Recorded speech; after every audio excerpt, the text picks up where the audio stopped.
Hello everyone, my name is Tulsiram and welcome back to my YouTube channel. Friends, आज के इस video में आपको सिखाने जा रहा हूं हैज हैव हैड का यूज। जी हां दोस्तों, बहुत ही इंपॉर्टेंट है। ये स्पोकन में मोस्टली यूज होता है दोस्तों। चलिए सीखते हैं। तो वीडियो स्टार्ट करने से पहले मैं आपसे कहना चाहूंगा कि अगर आज आप मेरे चैनल पर नए हैं, प्लीज चैनल को सब्सक्राइब कर लीजिए और बेल आइकन को हिट कर दीजिए ताकि मेरा सबसे लेटेस्ट वीडियो आपको सबसे पहले पहुंच सके दोस्तों। वीडियो अच्छा लगा दोस्तों तो वीडियो को कीजिए लाइक और ज्यादा ज्यादा वीडियो को कीजिए शेयर। चलिए सीखते हैं। तो आज हम लोग सीखेंगे हैज हैव हैड का यूज दोस्तों। हैज हैव हैड का यूज दोस्तों हम करते हैं जब हमें बताना हो अथॉरिटी दिखाने के लिए। अथॉरिटी मींस क्या होता है दोस्तों? अधिकार। हम हैज हैव हैड का यूज तब करेंगे दोस्तों जब हमें किसी चीज पर अपना अधिकार बताना हो। अधिकार का मतलब क्या हो? जैसे आपके पास कुछ है तो उसको आप बताने के लिए हैज हैव हैड का यूज करेंगे दोस्तों। जैसे अगर कहा जाए कि मेरे पास एक मार्कर है, मेरे पास एक नया कार है, उसके पास एक गाय है, तुम्हारे पास एक साइकिल है, तो इस तरह का सेंटेंस बोलने के लिए दोस्तों हम हैज हैव हैड का यूज करते हैं दोस्तों। हैज हैव हैड का यूज क्यों करते हैं? अथॉरिटी दिखाने के लिए, अधिकार बताने के लिए हम हैज हैव हैड का यूज करते हैं। हैज हैव का यूज हम करते हैं प्रेजेंट में और हैड का यूज हम करते हैं पास्ट में दोस्तों। कहाँ करते हैं? हैज हैव का यूज करते हैं प्रेजेंट में और हैड का यूज करते हैं हम पास्ट में दोस्तों। तो अब सबसे पहले हम लोग सीखेंगे इसका यूज हम कैसे करेंगे, इसका पहचान कैसे करेंगे सेंटेंस का, किस सेंटेंस में हमें हैज हैव हैड का यूज करना है दोस्तों। तो इसके पहचान के लिए मैं आपको तीन तरह से बताने का प्रयास कर रहा हूं। पहला, जब आपको कहना हो कि पास है या फिर पास था। अगर पास्ट रहेगा तो पास था, प्रेजेंट रहेगा तो पास है। यहाँ आप जो है आपका कोई भी सब्जेक्ट हो सकता है।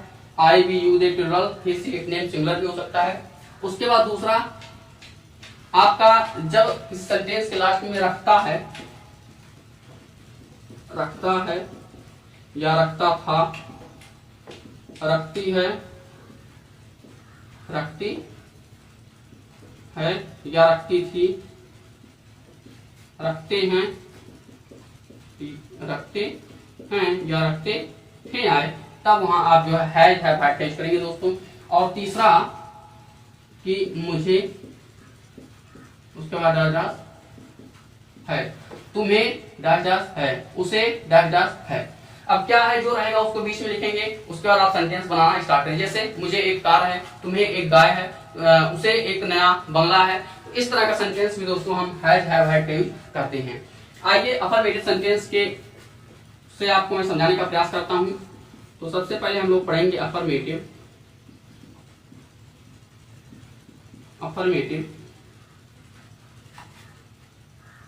सेंटेंस।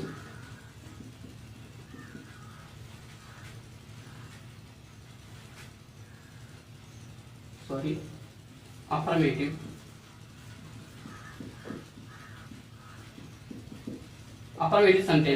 सेंटेंस में होता है स्वीकारात्मक वाक्य।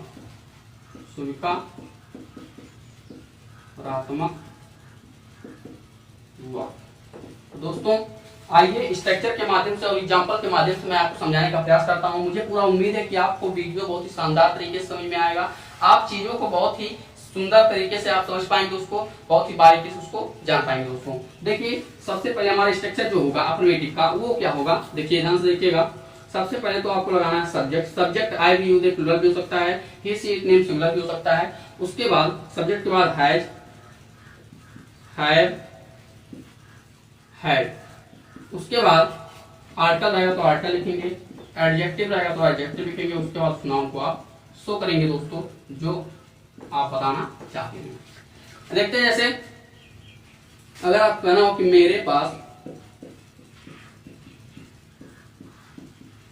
एक लाल कलम है, मेरे पास एक लाल कलम है। या इसी तरह सेंटेंस को आप कर सकते हैं कि मैं एक लाल कलम रखता हूं, या फिर इसी सेंटेंस को आप कर सकते हैं मुझे एक लाल कलम है। तो तीनों का बनेगा दोस्तों I have a red pen, I have a red pen. अगर दोस्तों इसी को हम कहते हैं कि मेरे पास एक लाल कलम था होता तो हम यहाँ हैव के स्थान पर क्या लिख देते? हैड, यानी कहते I had a red pen, मेरे पास एक लाल कलम था। इसी तरीके से दोस्तों अगर आप कहना हो कि उसे एक कुर्सी है, उसे एक कुर्सी है, तो आप कह सकते हैं he has a chair, he has a chair. अगर कहते हैं कि उसे एक कुर्सी था, तो आप यहाँ हैज के स्थान पर क्या लिख दीजिए दोस्तों, हैड, यानी उसे एक कुर्सी था, तो आप कह सकते हैं ही हैड अ चेयर। दोस्तों उम्मीद करता हूं कि आपको अफर्मेटिव सेंटेंस बहुत ही शानदार तरीके से समझ में आया। अब चलिए हम लोग सीखते हैं नेगेटिव सेंटेंस। दोस्तों अब हम लोग सीखेंगे नेगेटिव सेंटेंस। नेगेटिव सेंटेंस किसे कहते हैं, जिसमें नए शब्द आए वह हमारा होता है नेगेटिव सेंटेंस। चलिए स्ट्रक्चर के माध्यम से समझाने का प्रयास करता हूँ। सबसे पहले इसको हम दो तरह से बना सकते हैं दोस्तों, नेगेटिव सेंटेंस को दो तरह से बना सकते हैं। पहला नो या नॉट लगा के, दूसरा आप बना सकते हैं डू डज या डिड प्लस नॉट लगा के।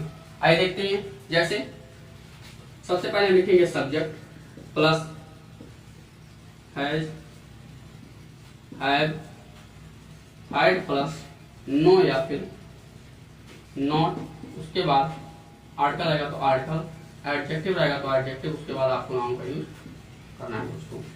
दूसरा स्ट्रक्चर क्या बनेगा, सबसे पहले आप लगाएंगे सब्जेक्ट, उसके बाद डू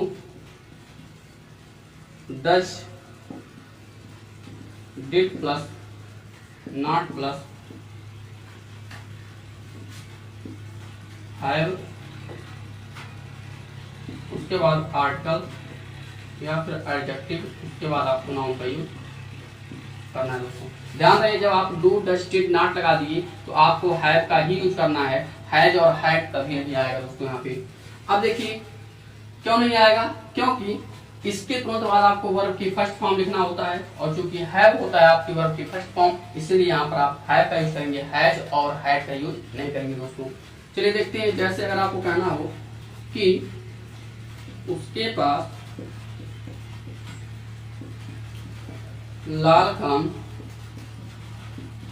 नहीं है, तो आप कह सकते हैं he has not a red pen. इसको आप कह सकते हैं he has no red pen. ध्यान रहे दोस्तों जब आप यहाँ नो लगा दिए तो आपको आर्टिकल लगाने की जरूरत नहीं है। इसी को आप बना सकते हैं he does not have a pen, he has not a pen, he has no red pen, he does not have a red pen, red pen।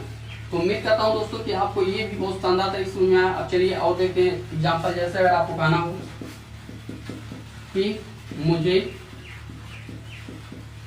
एक साइकिल नहीं है, मुझे एक साइकिल नहीं है, तो आप कह सकते हैं आई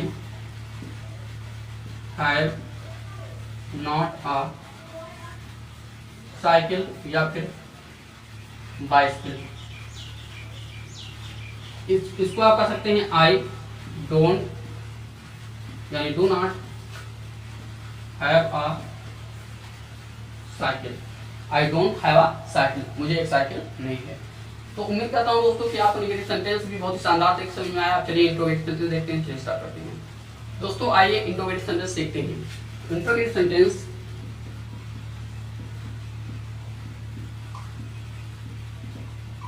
इंट्रोगेटिव